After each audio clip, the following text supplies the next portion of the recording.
साताऱ्यातून हृदय पिळवून टाकणारी घटना समोर आली आहे, जी ऐकतानाच नाही तर पाहतानाही डोळे पाणावल्याशिवाय राहत नाहीत.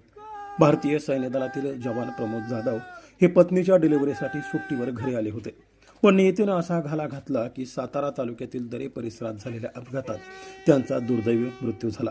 या अपघातानंतर काही तासातच त्यांच्या पत्नीनं कन्यारत्नाला जन्म दिला. वडील होण्याचा आनंद पाहण्याआधीच प्रमोद जाधव यांचा प्रवास कायमचा थांबला.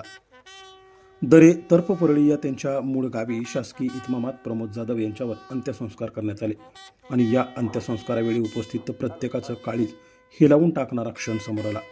8 तासांपूर्वी जन्मलेल्या चिमुकल्या लेकीला कुशीत घेऊन पत्नी पतीला अखेरचा निरोप देण्यासाठी स्मशानभूमीत आली होती.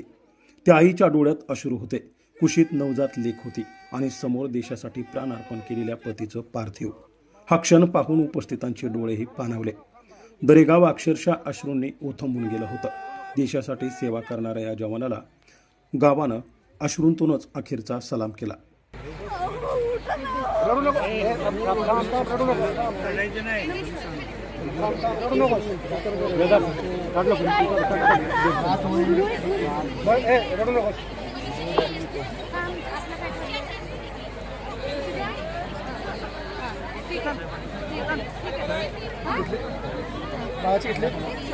बाळाची दाखवा, 1 मिनिट, बाळाचा फोटो दाखवा त्यांना.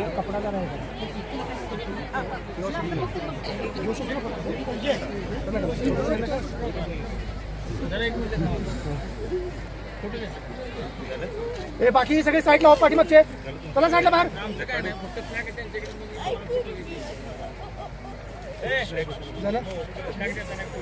परत सर द्या तुमचं फ्लॅगचं. चला बाकी साईडला जराशी.